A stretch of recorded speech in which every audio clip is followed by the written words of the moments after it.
शुक्लां भरधरं विष्णुं शशिवर्णं चतुर्भुजं प्रसन्नवदनं ध्यायेत् सर्वविघ्नोपशान्तये।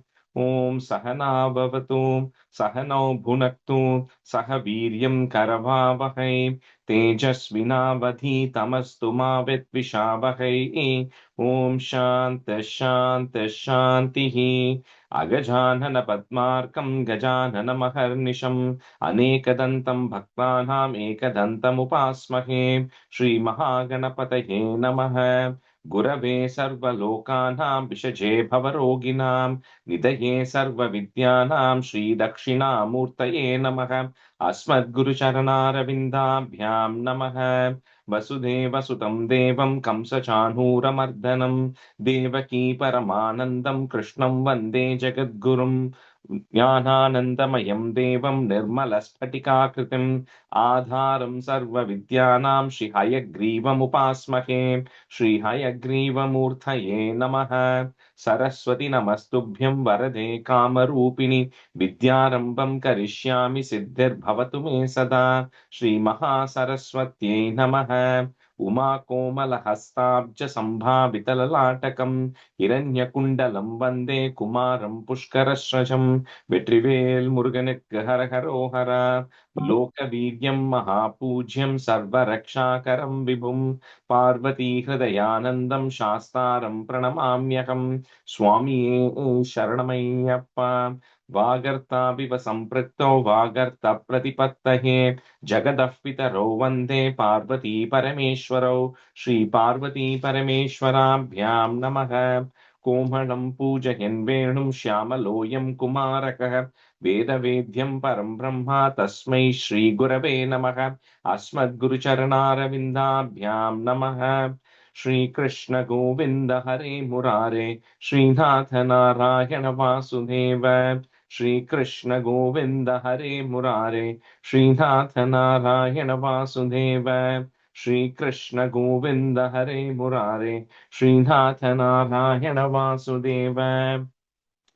पीताम्बरं करविराजितचक्रशङ्खकौमोदकी सरसिजं करुणासमुद्रं राधासहायम् अतिसुन्दरमन्दहासं वातालयेशम् अनिशं हृदि भावयामि। कृष्णो रक्षतु मां चराचरगुरुः कृष्णं नमस्ये सदा। कृष्णेनैव सुरक्षितोऽहमसकृत् कृष्णाय दत्तं मनः। कृष्णादेव समुद्भवो मम विभो कृष्णस्य दासोऽस्म्यहम्। कृष्णे भक्तिरचञ्चलास्तु भगवन् हे कृष्ण तुभ्यं नमः। श्रीगुरुवायूरप्पा शरणं नम्राणां सन्निधत्ते सततमपि पुरस्तैरणभ्यर्थितानपि आर्तान् कामानजस्रं वितरति परमानन्दसान्द्रां गतिं च।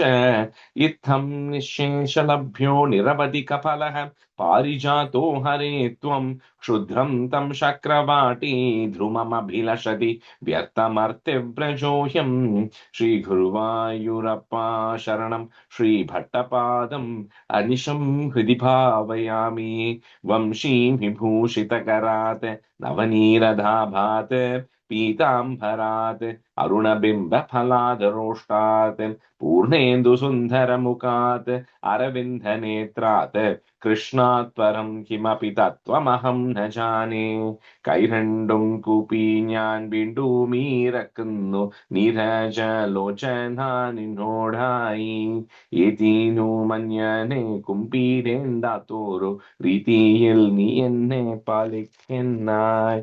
കൃഷ്ണ ഹരേ ജയ കൃഷ്ണ ഹരേ Jaya Krishna Hare Jaya Krishna Hare. Good morning, everyone. Welcome to the class. Okay, so I think we just have to do a review of 74 and 75. I think 4 stanzas of 74 and 6 of 75, so we can split 5 each. Let me see who I had. Preeti, can you do one half? And then Venkat Garu, you can do the other half. Okay.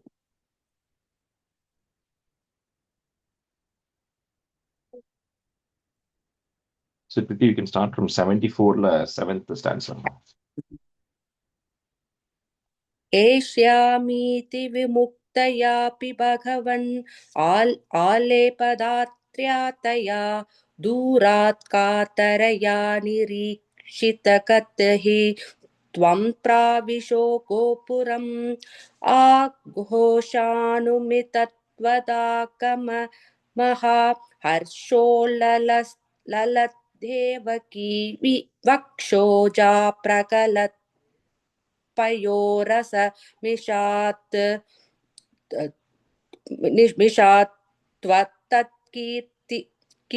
त्वत्कीर्तिरन्तर्गता The last word, Tvatkirtir Antargata. அதுல 2 துவா வந்ததுனால I got confused. And the previous it will go into the previous line. So Samishat, we said, right? So that one it will go there. The second it will go to the next word. Yeah, but in the spelling error nala I had 2 twa. So confused over there. So sorry about that. Yeah. आविष्टो नगरीं महोत्सववतीं कोदण्डशालां व्रजन् माधुर्येण नु तेजसानुपुरुषैः दूरेण तत्तान्तरः स्रग्भिर्भूषितमर्चितं वरतनुर्मामेति वादात् पुरः प्रागृह्णासमरोपयः किल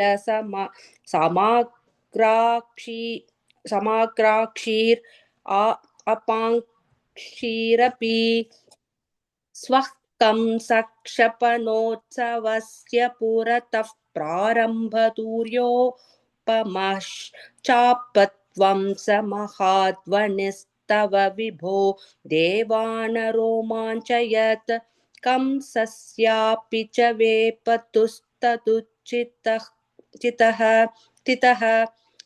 कोदण्डकण्डद्वयी चण्डाभ्याहतरक्षिपूरुषरवैः उत्कूलितो भूत्वया शिष्टैर्दुष्टजनैश्च दृष्टमहिमा प्रीत्या च पीत्या ततः सम्पश्यन् पुरसम्पदं प्रविचरन् सायं गतो वाटिकां श्रीदाम्ना सह राधिका विरहजं खेदं वदन् प्रस्वपन् आनन्दन्नवतारकार्यघटनात् वातेश संरक्ष मां. श्रीकृष्णाय परब्रह्मणे नमः. दशकं 75.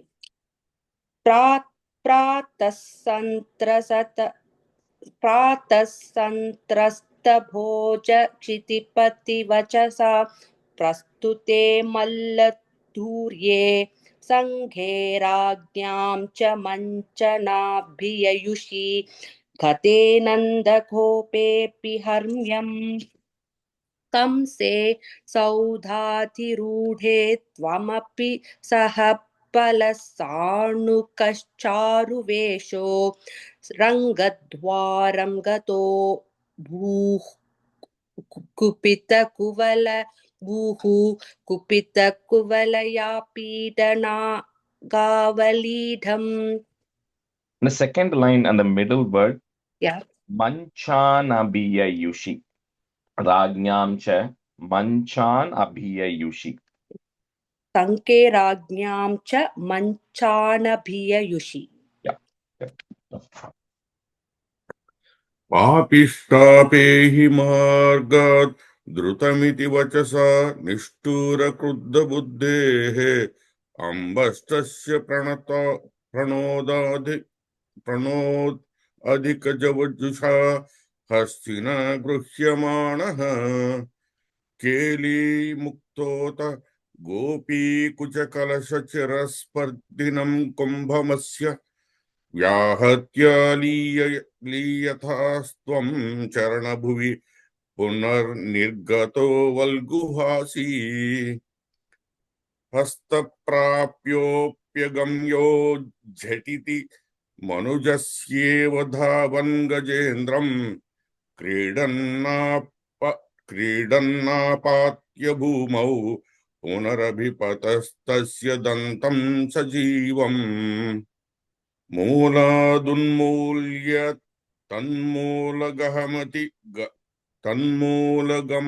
महामौक्तिकान्यात्ममित्रे महामौक्तिकान्यात्ममित्रे प्रादास्त्वं हरमो Maybe. हारमे विरचितं राधिकायै दिशेति. We could go to the first line, middle word, Munijanus. Jhatiti Munijanus. Oh, okay. Okay. Keep going. Yeah. गृह्णानं दन्तमंसे युतमतहलिना रङ्गमङ्गाविशन्तं त्वां मङ्गल्यांगभङ्गगीराभसहत्य मनोलोचन वीक्ष्य लोकाः हम हो धन्यो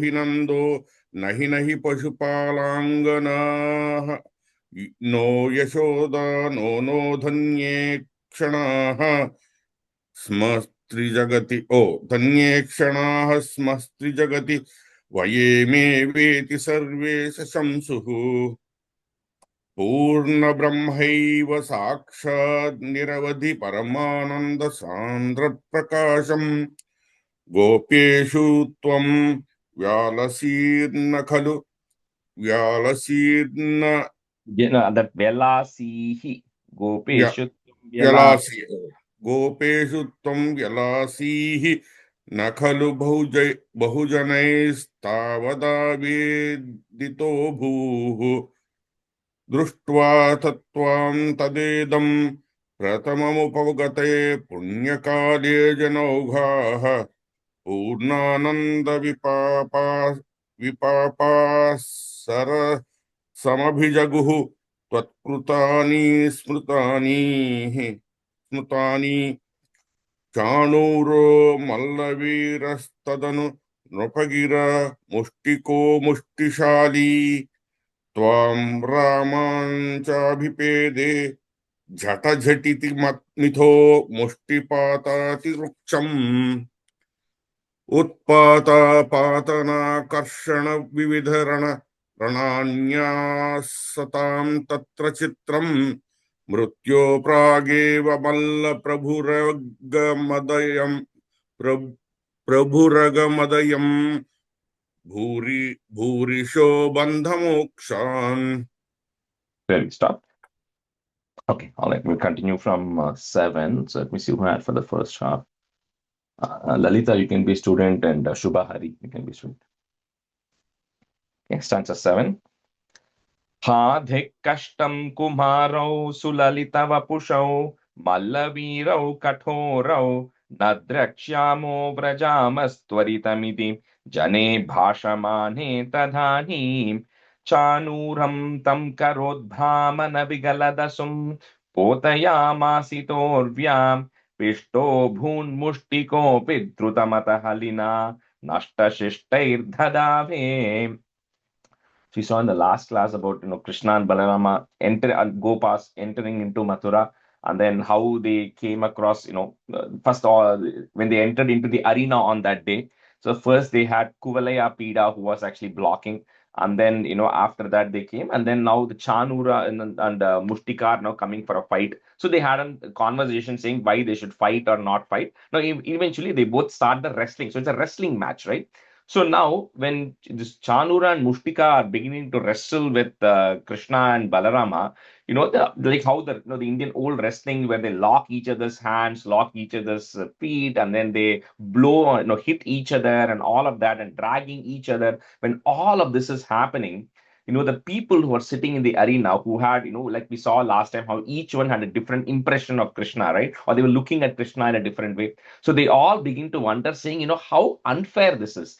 All these kings are sitting, Kamsa is sitting, he's accompanied with so many kings from around this region. So this is also unfair because these things are, Mallavira, Katoro, these people are hardcore wrestlers, right? Chanura and Mushtika. And then, however, they are actually now playing with this Kumarau. Kumarau means youth because they're 11 years old, right? These 11 years old, their body is hardly formed, and then they are now beating down on these boys. How is it fair? Why is nobody trying to stop them? So they all have this conversation, and now eventually people are beginning to leave that arena because they are worried about what is actually going to happen. And even Devaki and Vasudeva, remember, although in Dasakam 38, Devaki Vasudeva saw Krishna being born, all of that, something is always happening where they still think of Krishna and Balarama as their children. Because even first day on 38 itself, Devaki said, I'm afraid somebody will do something to you, even though Krishna showed the Chaturbhujam, right? So even here, Devaki and all is getting worried.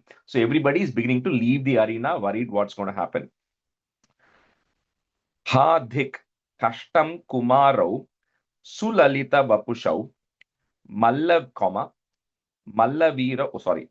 In this, I forgot it. So when they all start leaving, Krishna and Balarama decide that it's time to put an end to this. So with that, they end up getting rid of Chanura and Mushtika as well, and all the other wrestlers also run away. So everybody, they are both gotten rid of in this. Hadhik Kashtam Kumarau Sulalita Vapushau, Mallavirau Kathorau, Na Drakshyamo Brajamas Twaritamiti, Jane Bhashamane Tadani. Hadhik Kashtam Kumarau Sulalita Vapushau Mallavirau Kathorau Nadrakshyamo Brajamas Twaritamiti Jane Bhashamane Tadani. Hadhik Kashtam Kumarau Sulalita Vapusho Mallavirau Katorau Nadrakshamo Brajamastvaritamiti Jane Bhashamane Tadani. Hadhik Kashtam Kumarau Sulalita Vapusho Mallavirau Katorau Nadrakshamo Brajamastvaritamiti Jane Bhashamane Tadani. Lalita, in the first line, la Vapushav and then the comma. Okay. Sulalita Vapushav. Yeah. Oh, okay. Got it. Hadhik Kashtam Kumarau Sulalita Vapushau Mallavirau Katorau Nadrakshyamo Vrajamastwaritamiti Jane Bhashamane Tadani. Shubha, second line, first word, Na Drakshyamo. Oh, okay. You said you added an there. That's all. Oh, okay. Hadhik Kashtam Kumarau Sulalita Vapushau Mallavirau Katorau Nadrikshamo Vrajamastwaritamiti Jane Bhashamane Tadani.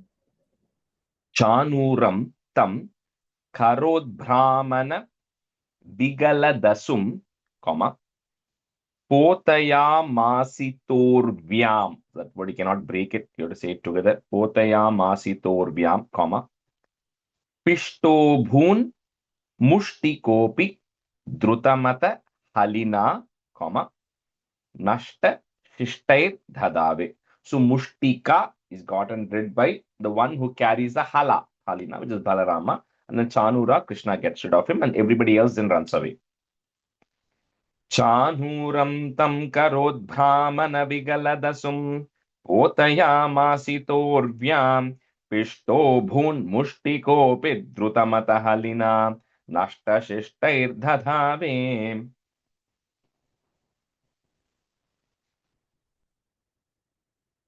Oh, okay.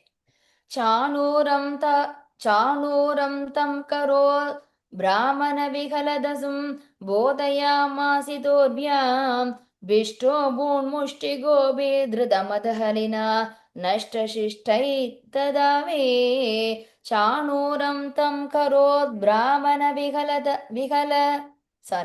चाणूरं तं करोद् ब्राह्मणविहलदसुं बोधयामासितोर्व्यां पिष्टो भून्मुष्टिगोभिधृतमदहलिना नष्टशिष्टैस्तदा मे चाणूरं तं करोत् ब्राह्मणविकलदशुं पोतयामास्तितोर्व्यां पिष्टो भून्मुष्टिकोऽपि धृतमतहलिना नष्टशिष्टैतदा वे चाणूरं त्वं करोत् ब्राह्मणविकलदशुं पोतयामास्तितोर्व्यां पिष्टो भून्मुष्टिकोऽपि हलिना नष्टशिष्टैर्ददा वे. So, but the third line, second word, tam. Okay, I heard a twam there. Chanuram tam. Oh, okay. Chanuram tvam karod brahman. Stanza 8. Kamsa samvarya turyam Thalamati karyamaryan pitram stanahantum Vyaptamurte stavacha samashisha duramutsaranaya Rushto dushtoktibhistvam Garuda ivagirim mancha manchanudanchat Khadga vyavalgadussangrahamapi chahatat Pragrahir augrasenim. So now you have to like imagine this, like, it happens in a real thing. This is big arena, everybody's sitting around. The two boys in the middle were wrestling against Chanura and Mushtika, who were gotten rid of. So, like we see when the cricket team wins in the middle, everybody runs right to the middle of the ground. So, similarly, when Krishna and Balarama win, all those Gopa boys, they're all super excited. They all just go to the middle, to celebrate with them. Now, you have to imagine Kamsa's plight. So, like it's exactly like how they take the movies nowadays, right? Where Kamsa first says, stop that music that is getting played, because it was all big music that was getting played for the wrestling. So Kamsa says, first stop the music. And then he looks around, he says, okay, Chanura and Mushtika are also gone.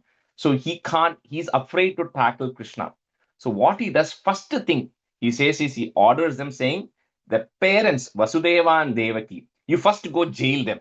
Like they always arrest the hero's parents, right? So he says, first go arrest Vasudeva and Devaki. And similarly, his father, Kamsa's father, Ugrasena, who is also sitting there, he says, put him also in jail. First go arrest all of them. And then he gives the orders to go and chase after Krishna and Balarama to kick them out of town, to get rid of them. He orders his soldiers. So at that time, when the time Krishna finally figures out the time is right, you then, oh Krishna, because Kamsa is sitting on a dais which is further up they're all in the bottom floor. He says, Garuda Ivagirim, just like how Garuda pounces to grab on something which is sitting up on a tree or a mountain. Similarly, Krishna, you just pounced up and you jumped up on the dais, right? You jumped up on the dais and then you then got hold of the Kamsa. So when you then got hold of Kamsa, Kamsa is not trying to protect himself, right? With a sword. Khadgam means a sword. So with the sword, Kamsa is trying to defend himself, and he's also trying to jump here and there and trying to do it. But Krishna is now, trying to fight battle with Kamsa. Kamsaha put is Kamsas Samvarya Turyam, comma, Khalamati Rabidan, Karyam Aryan. I'm just breaking at that. Karyam Aryan. So the next word you put a plus at the end of that line, so it will go together. Pitrum Stan Ahantum. In case you have a na in the next line, it's easy to move it to the end of the first line. Put a in. You can say it easily. So Karyam Aryan Pitrum Stan Ahantum, and then a comma. Vyapta Murtes Tava cha samashishat duram, breaking at that duram utsaranaya. So just to repeat, the first line after turyam, there is a comma, then the whole thing goes together, and then after ahantum, comma, and then the rest of the line.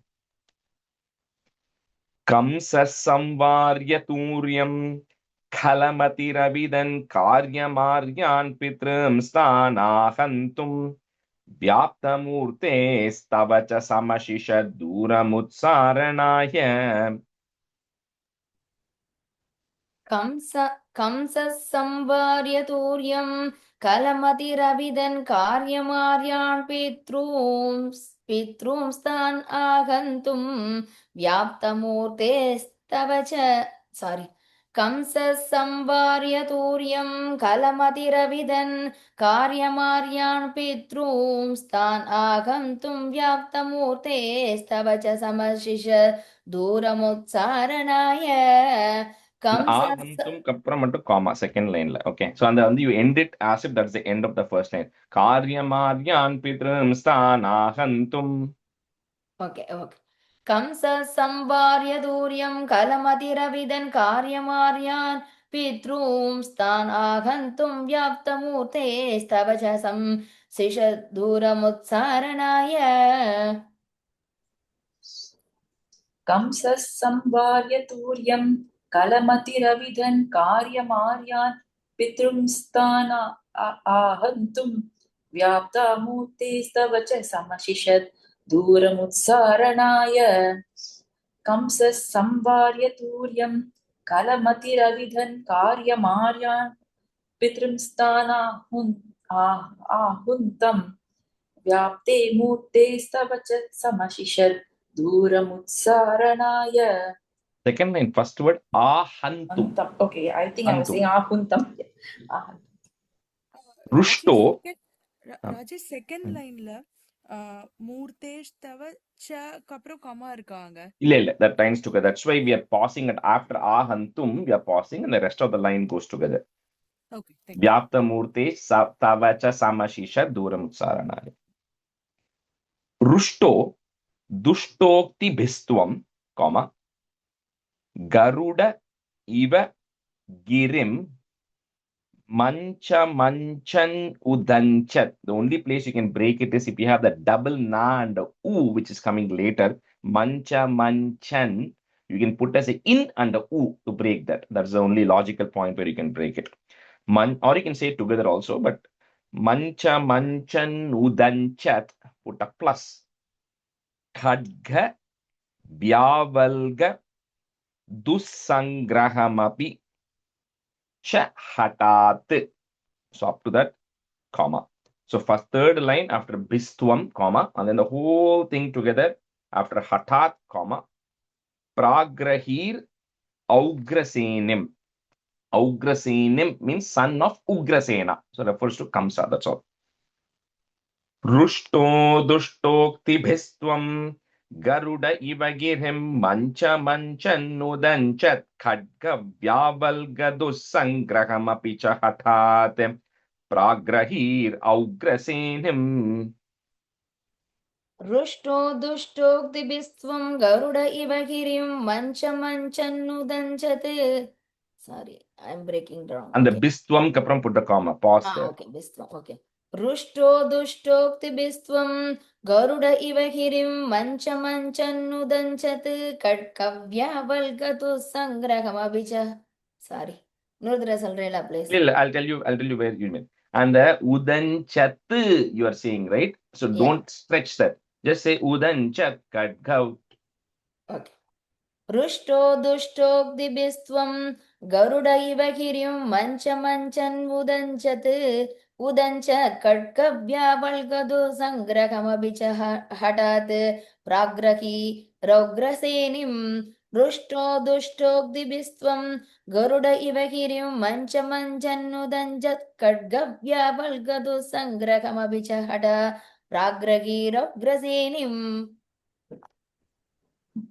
Rushto duštokti bistvam garuda iva girim mancha manchanudanchat katkavya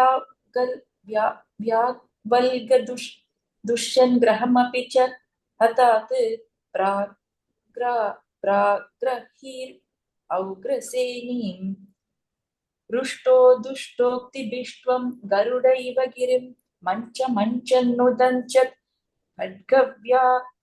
खड्गव्या वल्गदुष्यन् ग्रहमपि च हतात् प्राग्रहीरौ ग्रसेनीम्. Senim and the ni. Senim. Answer 9. Sadhyo nishpishta sandhim bhuvi narapatimapatya tasyoparishta tvaya pati tadaiva todupari patita nakinam pushpa vrishtihi kim kim bhrumastadhani Satatamopi biya twadgatatma sabheje sayujyam Twadvadhota paramaparamiyam vasana kalaneme. So then Krishna then, he climbed up on the dais, and then, he then Kamsa is trying to defend, he's trying to run away and fight. So then Krishna then knocks his crown off, puts him on the wrestling mat, where they were wrestling at the bottom, puts him on the wrestling mat, climbs, drags Kamsa there, climbs upon him, and then gets rid of Kamsa. So now the thing like we always spoke about, right, for the Hiranyaksha, Hiranyakashipu in Kamsa's case, and all of this is they are always thinking about Bhagavan, right? Although they are thinking about Bhagavan in a different way, but like we said, it doesn't matter because at the end of the day, Bhagavan being pure Sattva Guna, you can relate to him or her in any way you want. It will eventually get purified the moment you think of it or think or touch. In Kamsa's case, like we said, even the previous night, he has been constantly thinking about Bhagavan in his mind. He's been looking for Bhagavan since the first day when he heard that, Akashvani, when he heard the voice saying that, he's going to get killed. He's been seeking Krishna all the time. And here, at the time of death, what is happening? He's looking at Krishna, right? Very few people got that opportunity. Bhishma was the other personality who got that opportunity because Bhishma was a great devotee. So he was holding on to his death without dying, right? And when the appropriate time came, when he then gave up his life, he was looking at Krishna when he gave up his life. Similarly, Kamsa is also doing that. So he's so blessed because of which he then got Sayujyam, which means he went and merged on to you. But here, the important thing that is also mentioned is it's not the first time Kamsa is doing that. He has a vasana, he has an internal, the thing is resident in his soul, which is Kala Nemi. If you remember Dashakam 29, and I think it was stanza 7 or 8, I was literally telling that to a different class yesterday. I was teaching that where the Amrita Mathanam happened, and then after Mohini Avataram happens, and then all the nectar is being distributed, and then the Swarbhanu is gotten rid of. Then they start fighting. At the time, Mahavishnu comes again to help. So then it says, Tvam kalane mimita mali mukanja gantha. It says, but Krishna, Narayana, you come and you get rid of that kalanemi. That kalanemi, who is the son of Hiranyakashipu, is born again as Kamsa. So that is his next incarnation. So even in his previous birth, he was gotten rid of Narayana, but still there was residue karma still left for him to take birth again. And there's more that's going to come about this Kala Nemi in Dashakam 77. So I'll hold off on that. So that residue karma was still left, because of which he had to be born. And then he finally died at the hands of Krishna, because of which he got liberated in this case. He attained Sayujyam finally. So no more birth for him. Sadhyo Nishpishta Sandhim, Bhuvi Narapatim Apatya Tasyoparishta. So first put a plus at the end of that line. Then the next line, you will have two ith. If you have two ith in the next line, move one of them to the end of the first line. So tasyoparishtat tvayapatye tadeva, and then comma. So first line after sandhim, comma, then the whole line together, tvayapatye tadeva, comma, twadupari patita nakinam pushpavrishtihi. Sadhyo nishpishta sandhim Bhuvi narapatimaapatya tasyoparishta tvayapatye tadaiva twadupari patita nakinam pushpavrishtihi. Sadhyo nishpishta sandhim bhuvi narapatimaapatya tasyoparishta tvayapatye tadaiva twadupari patita nakinam pushpavrishtih. Sadhyo nishpishta sandhim Bhuvi narapatimaapatya tasyoparishta tvayapatye tadaiva twadupari patita naginam pushpavrishtihi. Sadhyo nishpishta sandhi bhuvi narapati mahapatya tasyoparishta tvayapatye tadaiva twadupari parita nakina pushpavishtihi. Sadhyo nispishta sandhi bhuvi narapati mahapatya tasyoparishta tvayapatye tadaiva twadupari patita पतिता नाकिना पुष्पवृष्टिः Kim kim brumas tadanim, comma, satatamapi bhiya tvat gatatma sabheje sayujyam. So put a plus and then put a comma after sayujyam in the next line.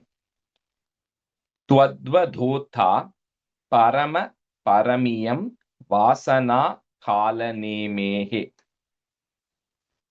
Kim kim brumastadhanim satatamapi bhiya twadgatatma sabheje sayujyam twadvadhota paramaparamiyam vasana kalanemehe.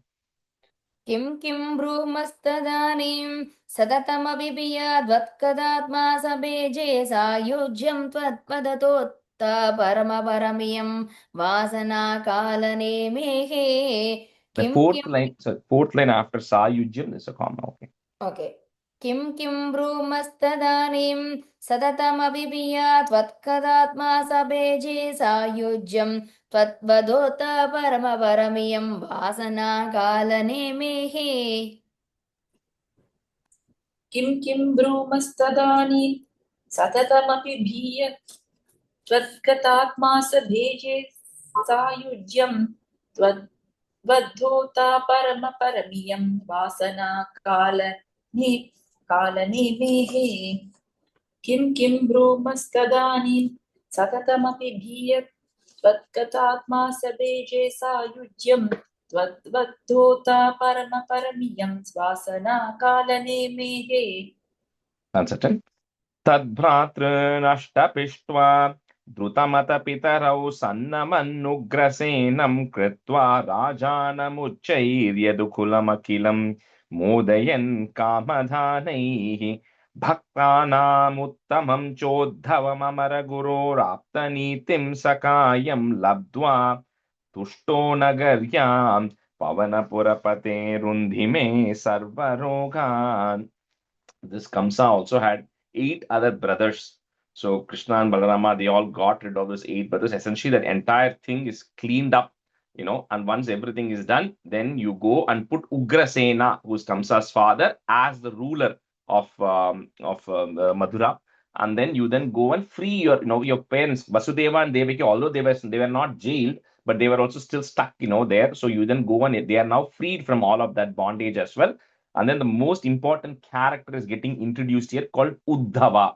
So this Uddhava is considered as one of the greatest of devotees of Krishna. Like from this point on, Uddhava already knew about Krishna, but from this point on, till Krishna departs the earth, till that point, the last person he talks to is actually Uddhava and Maitreya. Those are the two people Krishna talks to at the very end. So till that point, Uddhava is always with Krishna. And like we discussed long time back when you first started the class, and for those who came to the Agre Pashyami concert, when that Dwaraka is getting flooded and Krishna also departs, he then gives that Chaturbhujam idol to Uddhava, which then goes and gets established in Guruvayur. So he was such as greatest of devotees. So that Uddhava, who's been in Madhura all this time, you finally obtain him as your close friend. And Uddhava is also very knowledgeable, because it says, Choda Amara Gurur, he's gotten his knowledge from Brihaspati. So Brihaspati is the teacher of Uddhava, so he's extremely knowledgeable. And the entire next Dasakam is devoted to him. So we'll see at that point. Tat bhratru pishtva, drutamata pitarau sannaman ugrasenam. If you want to break it, it's sannaman and ugrasenam, but that becomes a double na because of that. Sannaman ugrasenam, put a plus. Kritva rajanam uchair yadukulam akhilam, comma. So similarly, the first line after pishtva, there is a comma. In the whole line together, and then comma after akhilam in the second line. Modayan kamadhanaihi. Tadbhratrunashtapishtva drutamata pitarau sannamannugrasenam kritva rajanamuchairyadukhulam akhilam modayan kamadhanaihi. तद्भ्रातॄनष्टविष्ट्वा धृतमतपितरौ सन्नमन्नुग्रसेनं कृत्वा राजानामुच्चैर्यदुकुलमखिलं मोदयन् कामदानैः तद्भ्रातॄनष्टपिष्ट्वा धृतमतपितरौ सन्नमन्नुग्रसेनं कृत्वा sorry. Continue. Got it. Yeah. Okay.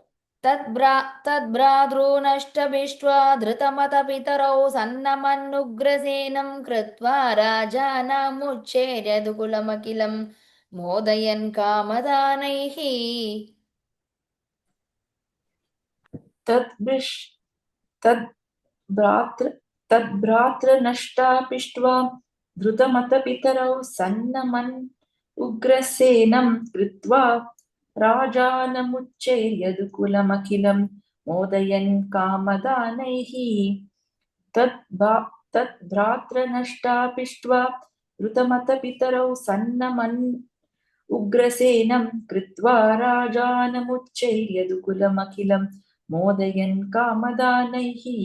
Shubham, the first line, tad bhratran ashta, you're saying ashta, you're saying just ashta. Okay. Oh, nashtapishtva. Okay. Bhaktanam uttamam chodhavam. I'm just breaking there. Chodhavam amara guror ir. Again, breaking there if you want to. Amara guror. Next word starts with the a. Aptanitim sakayam. So the entire line is together. Put a plus. Labdva, comma, having obtained him as a friend, comma. Tushto nagaryam, comma again. You then go back to town. So everything is done. Tushto nagaryam, comma. Pavana purapate rundhime sarvarogan. Please eradicate my ailments also. Bhaktanam uttamam chodhavam amara guror aptanitim sakhayam labdva tushto nagaryam pavana purapate rundhime sarvarogan.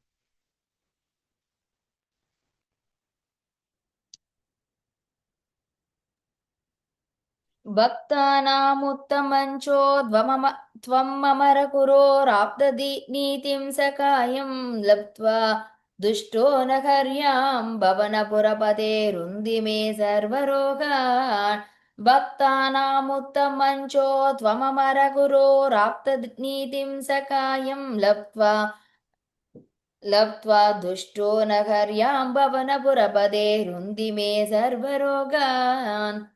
In the fourth line after Nagaryam, there is a comma, but third line on the word Chodhavam. Shodhavam, okay. It's a double dha. First dha and second dha underneath it. Okay. Got it.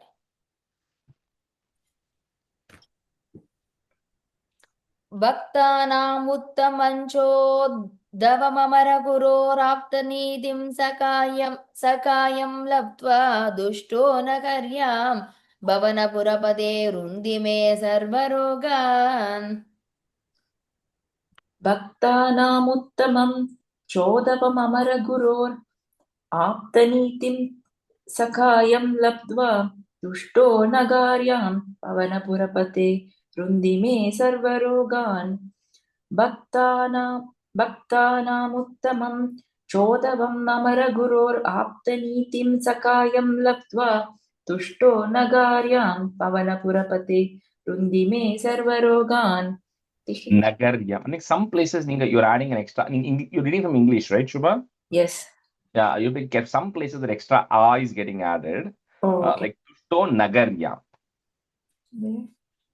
Fourth line. Oh, okay. Okay. The English that's the problem. You don't know when it's a or a, right? The confusion on the road. Anyway. Shri Krishnaya Parabrahmane Namaha. Dasakam 76, one of my most favorite Dasakams.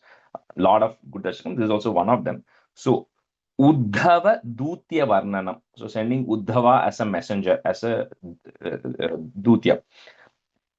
Gatva Sandhipanimata Chatushashti Matrairaho Bihi Sarvajnastvam Sahamusalina Sarva Vidyam Grihitva Putram Nashtam Yamanilayanad Ahritam Dakshinartam Datva Tasmai Nijapuramaghah Nadayan Panchajanyam.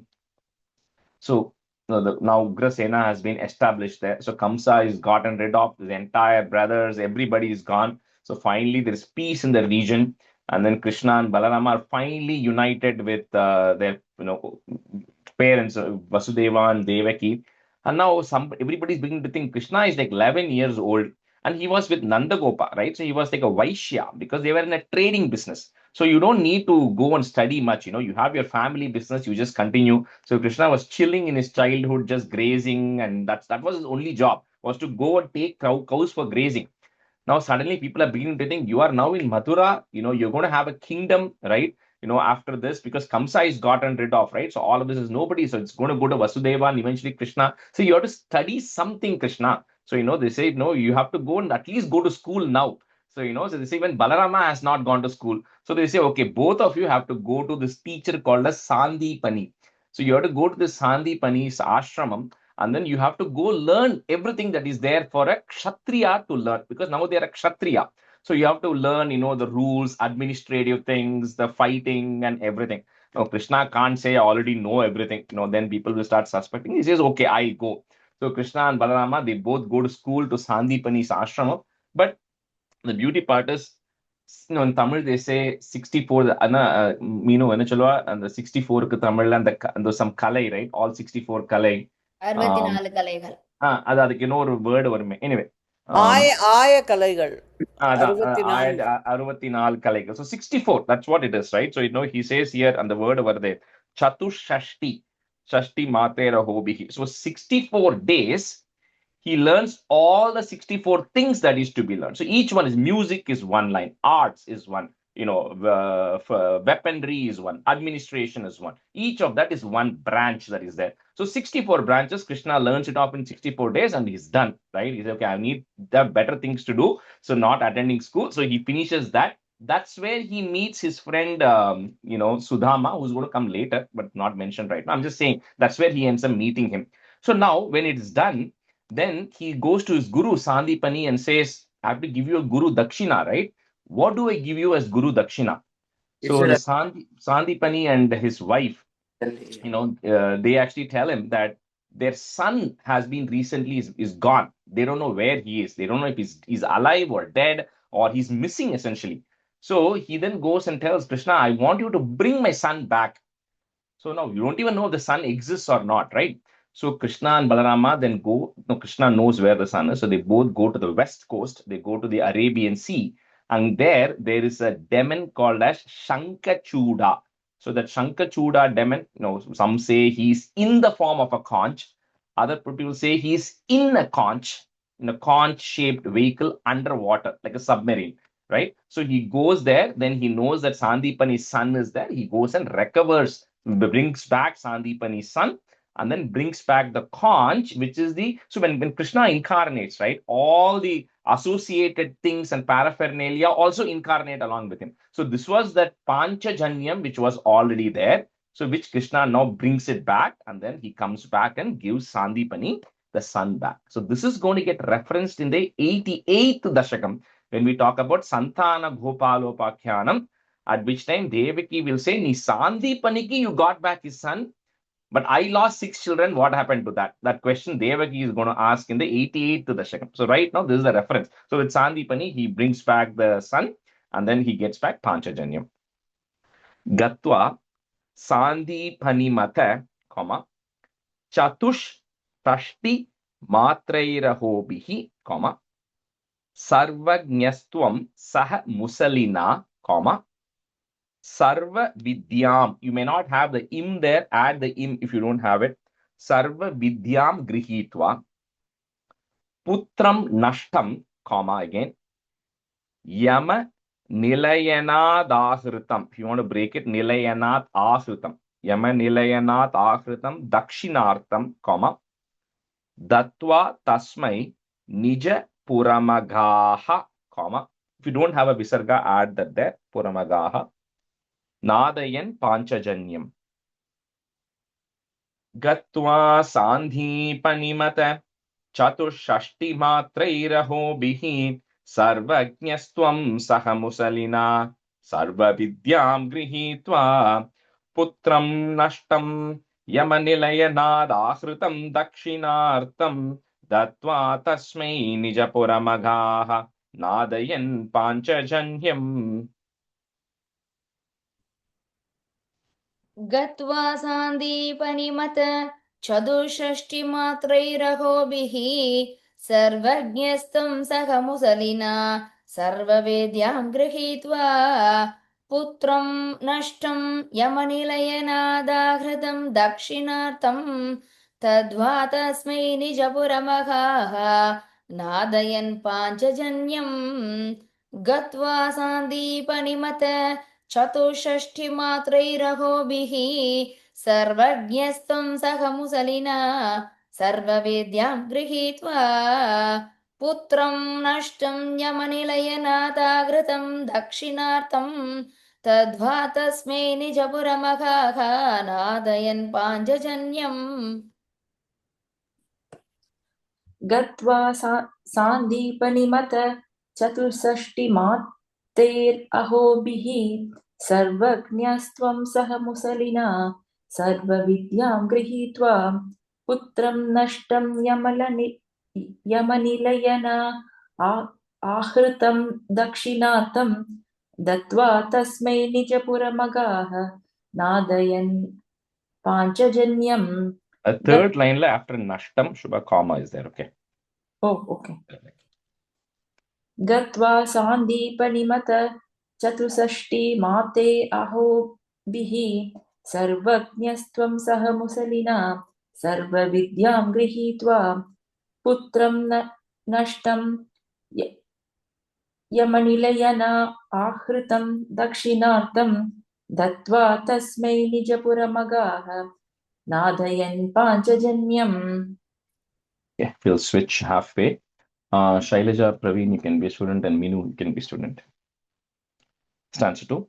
Smritva smritva pashupasudrushah prema bhara pranunnaha karunyena tvamapi vivashah prahino ruddhavam tam kinchamushmai paramasuhrude bhaktyavaryayatasam bhaktyutrekam sakala bhuvane durlabham darshayishyan.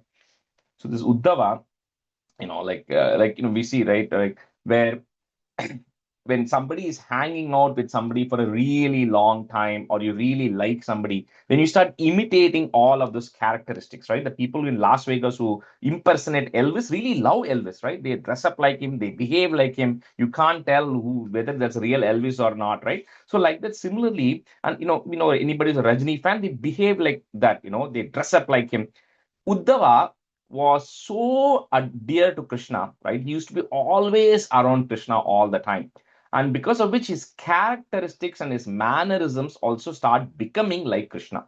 And his looks also start becoming like Krishna. He starts dressing up exactly like how Krishna is dressing up also. And he's becoming more and more like that.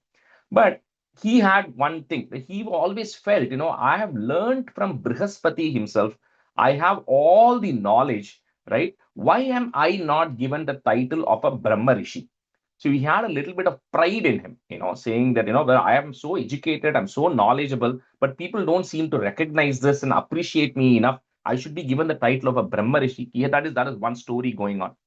In the parallel, Krishna left Vrindavan, like in Dasakam 73, and he has never gone back, right? All this has transpired, right? He's finished Sandipani Ashram, multiple days or months have passed, and he's never bothered to call home or whatever, right? He's never bothered to send anybody home. So he finally decides that he's also thinking, he knows that smritva, he knows that the Gopikas and everybody is constantly thinking about him. He also has them in his mind. So he decides to Uddhava, he tells Uddhava, I want you to go as my messenger. I want you to go as a messenger to Vrindavan and go tell everybody that everything is fine. Right? I'm not able to come because I'm very busy. That's literally what he's going to say. But go tell them that I'm not able to come, but everything is fine from my end. Also go inquire about them. Because Uddhava is his best buddy.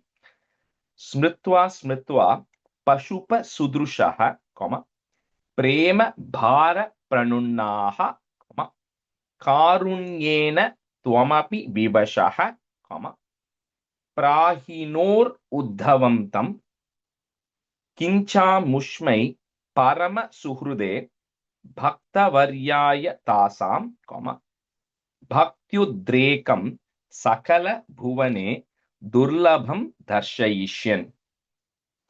So he's Parama Suhrut. He's one of the greatest of his friends at that time. Smritva smritva pashupasudrushaha prema bhara pranunnaha karunyena tvamapi vivashaha prahinor uddhavam tam kinchamushmai paramasuhrude bhaktavargyayatasam bhaktyudrekam sakala bhuvane durlabham darshayishyan. स्मृत्वा स्मृत्वा पशुपसुदृशः प्रेमभारप्रणुन्नाः कारुण्येन त्वमपि विवशः प्राहिणोरुद्धवं तम् किञ्चामुष्मै परमसुहृदे भक्तवर्याय तासां भक्त्युद्रेकं सकलभुवने दुर्लभं दर्शयिष्यन् स्मृत्वा स्मृत्वा पशुपसुदृशः प्रेमभारा प्रणुन्नाः कारुण्येन त्वमपि विवशः प्राहिणोरुद्धवं तं किञ्चामुष्मै परमसुहृदे भक्तवर्याय तासां भक्त्युद्रेकं सकलभुवने दुर्लभं दर्शयिष्यन्. Rajesh, I have a quick question. Second line, Prahinor. Is it Nor and then Uddhavam? Yeah, that is easier to say it that way. So you don't say Prahino Ruddhavam, right? Instead of saying it that's why I'm breaking it at the right place. Prahinor Uddhavam tam. स्मृत्वा स्मृत्वा पशुपसुदृशः प्रेमपारप्रणुन्नाः कारुण्येन त्वमपि विवशः प्राहिणोरुद्धवन्तं किञ्चामुष्मै परमसुहृते भक्तवर्याय दासां भक्त्युद्रेकं सकलभुवने दुर्लभं दर्शयिष्यन् स्मृत्वा स्मृत्वा पशुपसुदृशः प्रेमपारप्रणुन्नाः कारुण्येन त्वमपि विवशः प्राहिणोरुद्धवं तं किञ्चामुष्मै परमसुहृते भक्तवर्याय दासां भक्त्युद्रेकं सकलभुवने दुर्लभं दर्शयिष्यन्. Answer 3. Tvanmahatmya pratimapishunam gokulam prapya sahyam Twadvartabhirbagusaramayamasanandam yashodham Pratardrishtva manimayaratam Shankitah pankajakshyah Shrutva praptam bhavadanucharam Tyaktakarya samiyuhu. So Uddhava is like, okay, like when we were in college also, we used to say, when our friends end up going to where our parents are, we tell them to go visit our friends, right? Our parents. So that's what Uddhava does. Uddhava heads towards Vrindavan there. And the moment he starts entering Vrindavan, like how Akrura saw, he can actually see your greatness, Krishna, because that vibe is there when you enter into Vrindavan. Uddhava can feel that already. And Uddhava reaches there in the evening. And when it's the evening, he notices that everybody's coming back home and people have already come back home. So nobody realizes that Uddhava has come, right? So he's able to just get there in the evening and he goes straight to Nandagopa's house. So Nandagopa, of course, goes and inquires Uddhava saying, how are my children, right? Krishna and Balarama, they left. They never came back after that. Hope everything is fine. They remember all their parents, and like what parents would ask. So they say, hope they remember all the time they spent here. How is everything going? So they're asking about all of that. And they remember all the things that Krishna has done. All the leelagal, which Nanda and Yashoda keep talking to Uddhava that night. Oh, sorry. And then here, Sankita, Pankajaksha. So the next morning, right? In the morning, what happens is, like it's a small village, right? So the word spreads. So there is a chariot which is standing outside Nandagopa's house, which is well decked.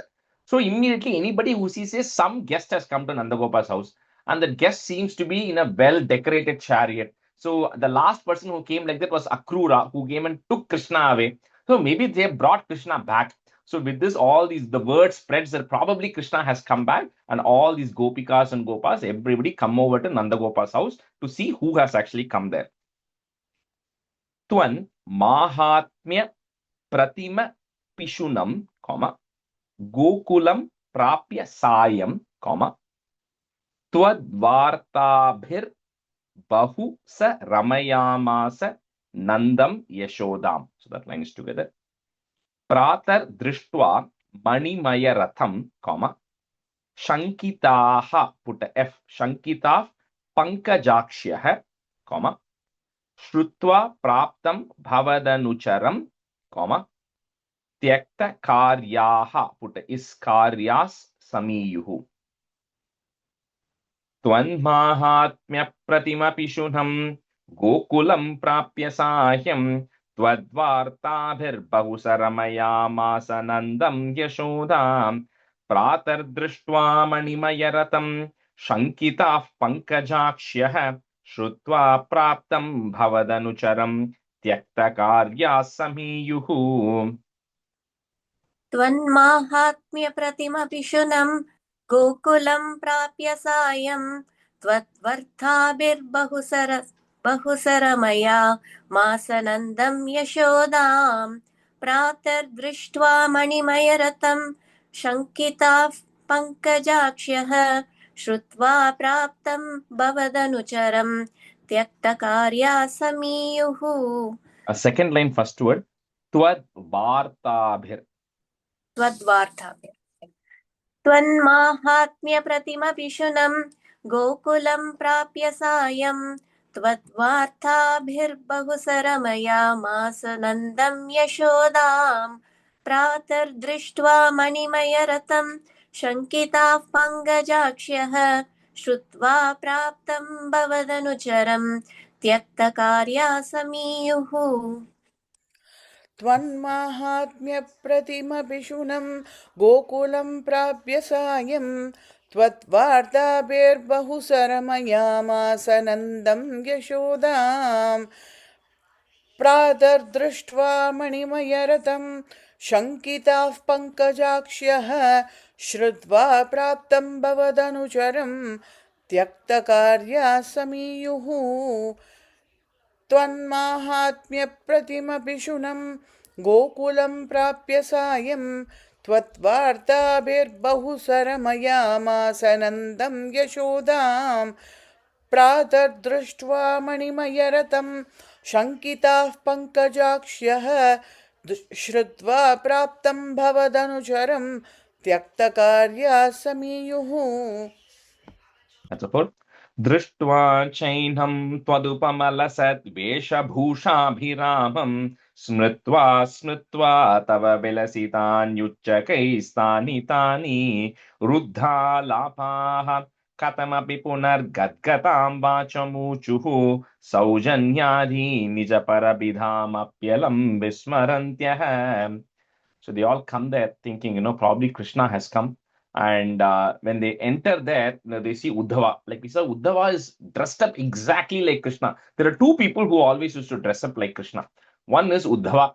Second is Paundraka Vasudeva, who we'll see later. So Uddhava is dressed exactly like him. His ornaments are like how Krishna used to do with same Pitambaram. Everything is wearing. So when they see him, this Gopika suddenly thought, who is this person? Because he looks exactly like Krishna. But we know he's not Krishna. Right? And with that, everybody starts wondering who is this person. But the moment they start seeing him, more memories come back because he's exactly dressed up like Krishna. They start thinking about Krishna even more.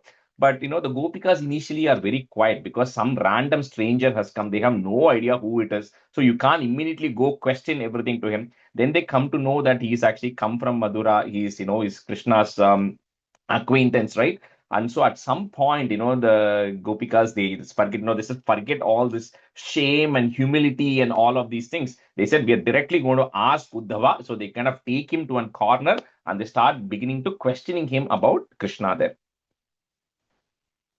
Drishtva chainam twadupama lasat vesha bhushabhiramam, comma, smritva tava Vilasitan Yuchakais. That's one long word. Vilasitan Yuchakais Tani Ruddha Lapaha, comma.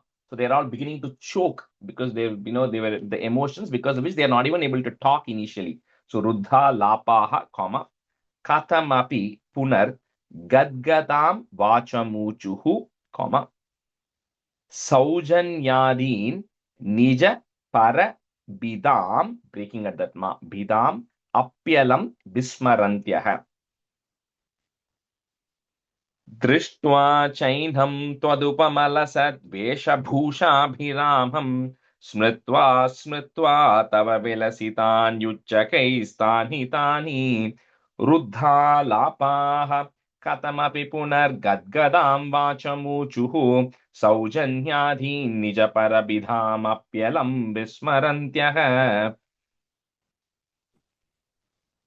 दृष्ट्वा चैनं त्वदुपमलसद्वेषभूषाभिरामं स्मृत्वा स्मृत्वा तव विलसितान्युच्चकैस्तानि तानि रुद्धालापाः कथमपि पुनर्गद्गदां वाचमूचुः सौजन्यादीन् निजपरभिधाम् अप्यलां विस्मरन्त्यः. Apyalam Vismarantyah. Last word. दृष्ट्वा चैनं त्वदुपमलसद्वेषभूषाभिरामं स्मृत्वा स्मृत्वा तव विलसितान् युच्चकैः सानितानि रुद्धालापाः कथमपि पुनर्गद्गदां वाचमूचुः सौजन्यादीन् निजपरभिधाम् अप्यलं विस्मरन्त्यः. दृष्ट्वा चैनं त्वदुपमलसद्वेषभूषाभिरामं स्मृत्वा स्मृत्वा तव विलसितान्युच्चकैस्तानि तानि रुद्धालाभाः कथमपि पुनर्गद्गदां Vachamuchuhu. வாச்சமூச்சு அது Ama, oo is a long oo, chu is a short oo. Vachamuchuhu. வாச்சமூச்சுஹு. Okay, Yeah.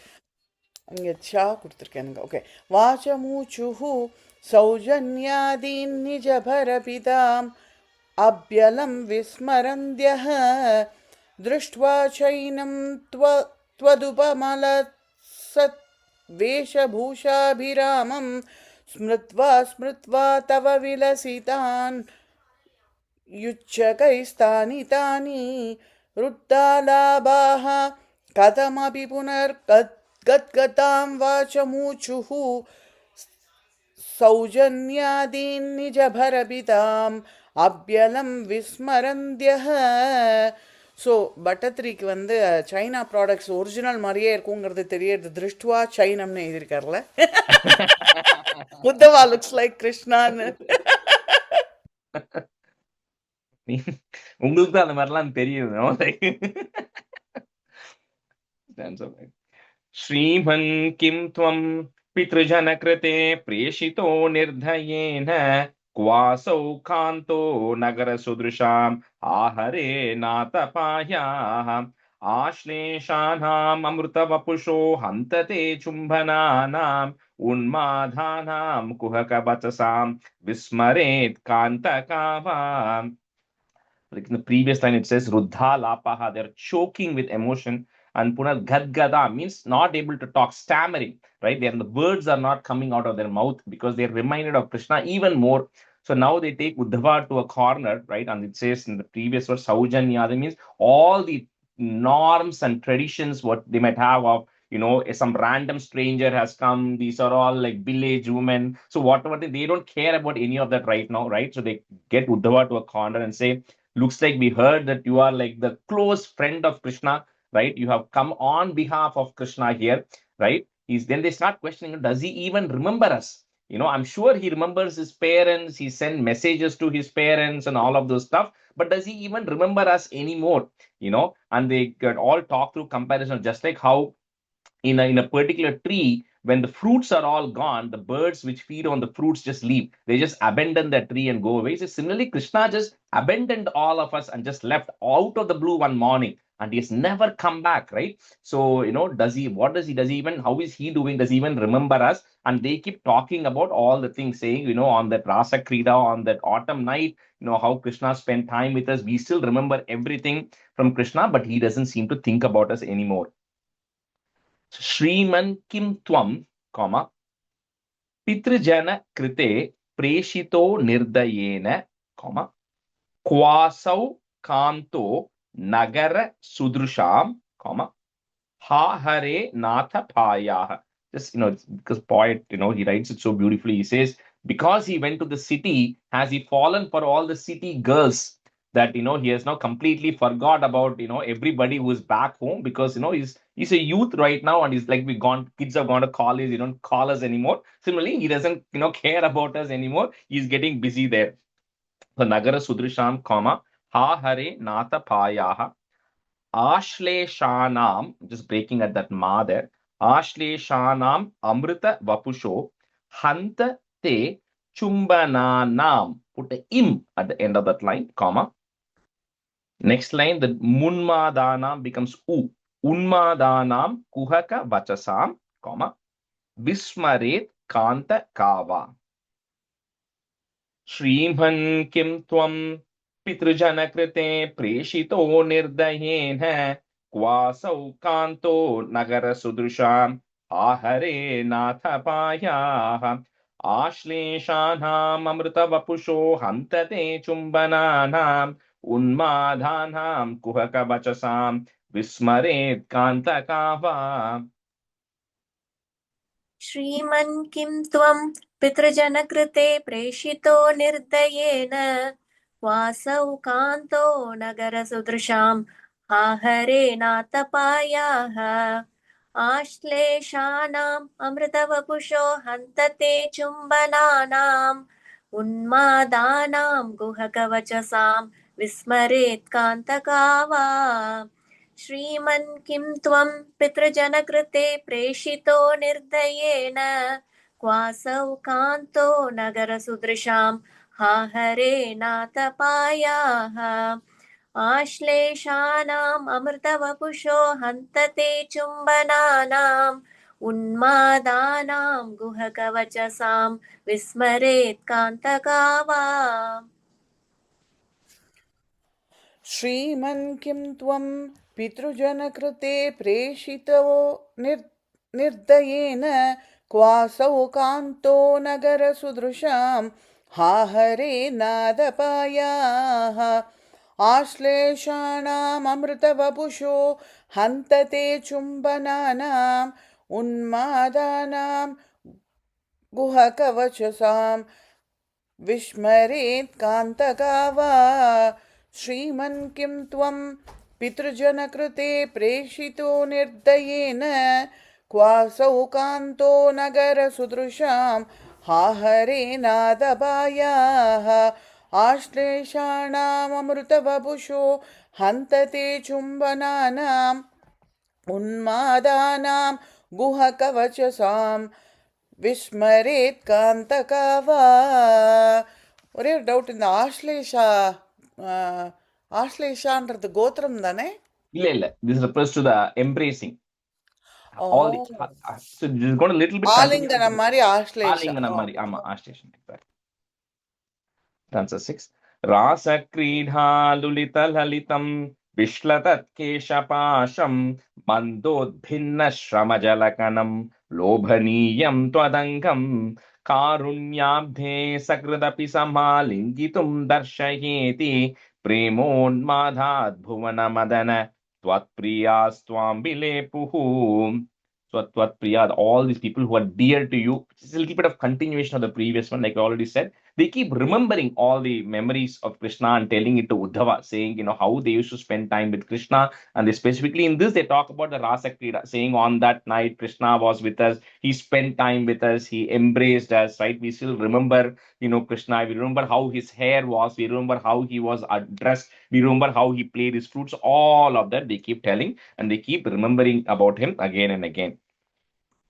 Rasa Kridha Lulita Lalitam, comma, Bishlatat Kesha Pasham, comma, mandodbhinna shramajala kanam, comma, lobhaniyam twadangam, karunyabdhe sakridapi samalingitum darshayeti, comma, premon bhuvana madana, comma, tvat priyas tvam vilepuhu. I think we wish we get one more chance, darshayeti, to be able to see Krishna again. Rasa kridha lulita lalitam vishslatat keshapasham mandodbhinna shramajalakanam lobhaniyam twadangam karunyabdhe sakridapi samhalingitum darshayeti premonmadhat bhuvana madana tvatpriyastvam vilepuhu. रासक्रीडालुलितललितं विश्लतत्केशपाशं मन्दोद्भिन्नश्रमजलगणं लोभनीयं त्वदङ्गं कारुण्याब्दे सकृदपि समालिङ्गितुं दर्शयेति प्रेमोन्मादात् भुवनमदन त्वत्प्रियास्त्वां विलेपुः रासक्रीडालुलितललितं विश्लतत्केशपाशं मन्दोद्भिन्नश्रमजलगणं लोभनीयं त्वदङ्गं कारुण्याब्धे सकृदपि समालिङ्गितुं दर्शयेति प्रेमोन्मादात् भुवनमदन त्वत्प्रियास्त्वां विलेपुः रासक्रीडालुलितललितं विश्लतत्केशपाशं Mandodbhinna shramajalakanam. Shramajalakanam. Oh, sorry. Shramajalakanam. Okay. Mandodbhinna shramajalakanam lobhaniyam twadangam karunyabde sakrutapi samalingitum darshayeti premonmadad bhuvana madana tvatpriyastvam vilebuhu rasakridalulitalitam विश्लतत्केशपाशं मन्दोद्भिन्नश्रमजलगणं लोभनीयं त्वदङ्गं कारुण्याब्दे सकृतपि समालिङ्गितुं दर्शयेति प्रेमोन्मादात् भुवनमदन त्वत्प्रियास्त्वां विलेपुः. On the second line, you were saying that shramam, jalam, water. So it is like water coming from exertion, from stress. So with all the dancing and the exertion, there was sweat coming on you. So they're saying we even remember the sweat that came on Krishna's body from all the dancing. So on the word in there.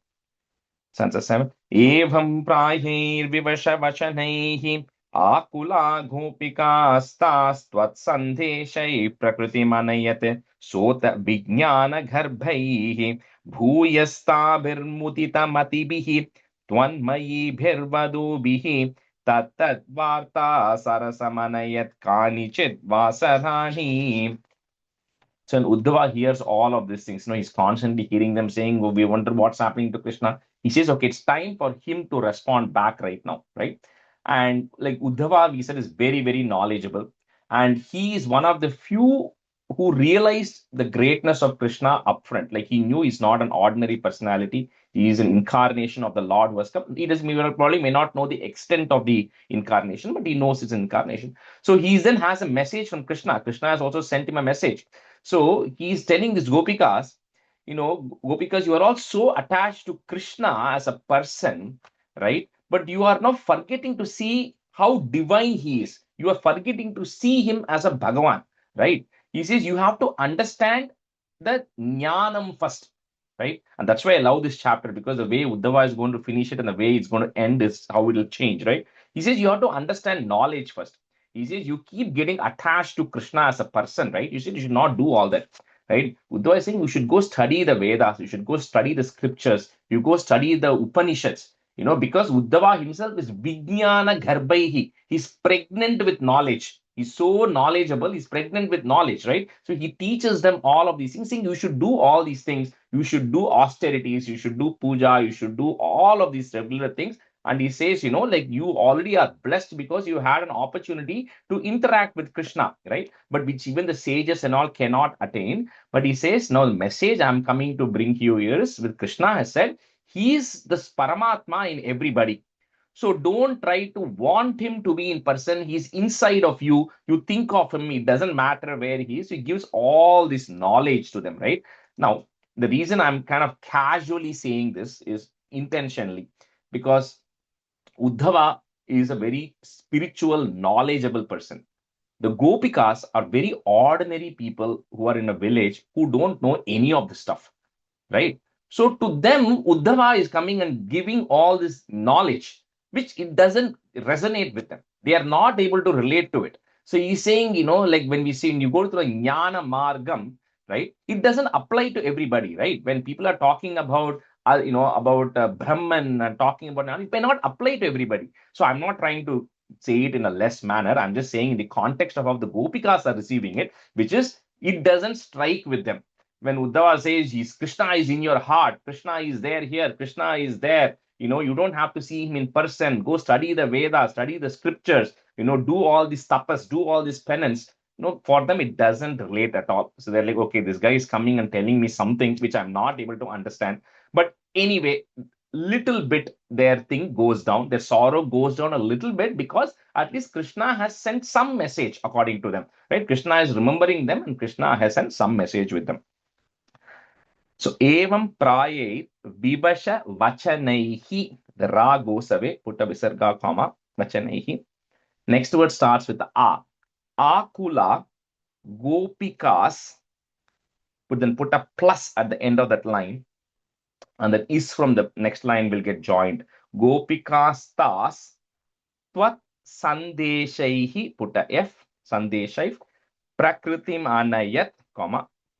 Sota Vijnana Garbhaihi. So first line after Vachanaihi, comma, the whole thing goes together. Prakriti Manayat, comma, Sota Vijnana Garbhaihi. Bhuyas Tabhir Mudita Mati Bihi. Remove the is, put a visarga, comma. Twan Mayibhir Badu Bihi, comma, visarga, comma, Badu Bihi. Next line is goes away. Tat Tad Varta Sarasam Anayat Kanichit Vasarani, short e. Evam Prahir Vibasha Vashanaihi Akula Gopikas Tvat Sandeshai Prakriti Manayate Sota Vijnana Garbhaihi Bhuyastabir Mudita Matibihi Tvanmayi Bhirvadhubihi Tattat Varta Sarasamanayat Kanichit Vasarani. Rajesh, Rajeshri, once again, and first என்கிட்ட ஆமா சொல்லுங்க. Actually கோபிகாஸ்தாக விசர்க்கம் இருக்கு என்னோட புக்ல. Oh, just add the is to join it then. Okay. Just add a is and join it, yeah. Okay, thank you. Rajesh ji, one more. Third line எப்படி வருது? Bhuyastabhir Bhuyastabhir Mudita Matibihi.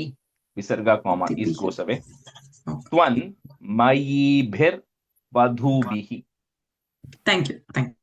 Rajesh, last line la Dwarta Sarasa Manayat Kanichid அப்படி இருக்கு. NICID இருக்கு.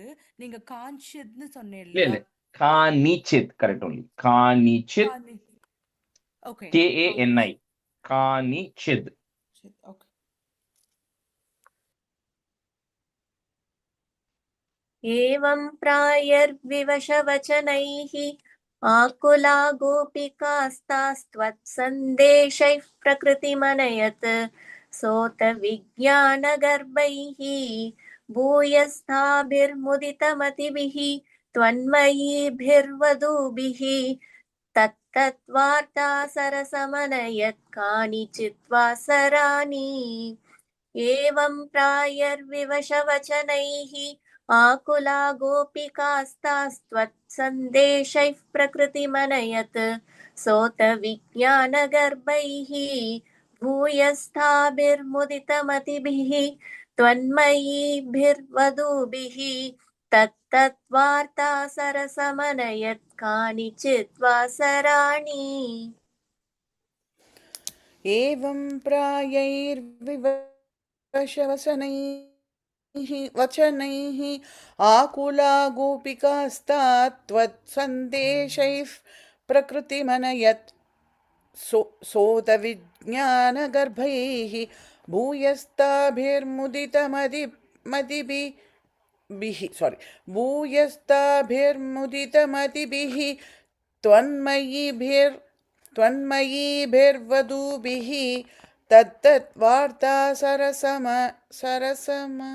Sarasam anayat. SRSAM अनयत् okay सरसमनयत् कानिचित् वासराणि एवं प्रायैर्विवशवचनैः आकुला गोपिकास्तात्त्वत्सन्देशैः प्रकृतिमनयत् सोदविज्ञातगर्भैः भूयस्ताभिर्मुदितमदिभिः त्वन्मयीभिर्वधूभिः तत्तद्वार्ता सरसमनयत् कानिचित् वासराणि. The 8, 9, 10, 11 meaning I'm going to say next class because there's a flow that goes there. I don't want to break it up, but we'll just do the stanza of 8 today and stop. Tvat prodghanaihi, put a is prodghanais sahitam anisham, comma, sarvato geha krityam, comma, twadvartaiva prasarati mitaha, comma, saiva chotswapalapaha, cheshtaha, put a F, cheshtav, prayas tvadanukritayah, that is goes away, visarga, comma, tvadanukritayah, tvanmayam sarvamevam, comma, drishtva tatra vyamuhadadikam, if you want to break it, vyamuhad adikam, comma, bismayad uddhavoyam. So the U and then the first dha in Sanskrit and then second dha, uddhavoyam. Tvatprodghane sahitamanisham sarvato geha krityam tvadvartaiva prasarati mitaha saiva chotswapalapaha cheshta prayastvadanukritayah tvanmayam sarvamevam drishtva tatra vyamuhadadikam vismayat uddhavoyam.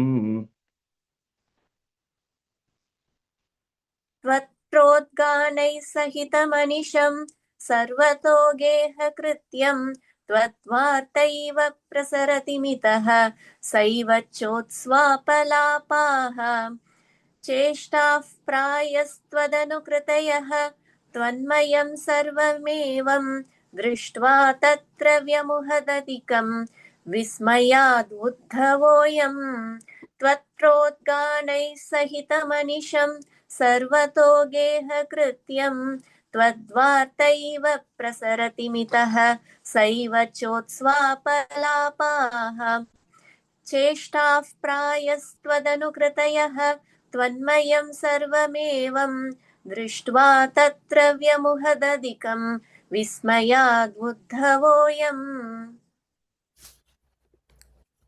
त्वत्प्रोक्तानैः सहितमनिशं सर्वतो गेहकृत्यं त्वद्वार्तैव प्रसरति मितः सैव चोत्स्वापलापाः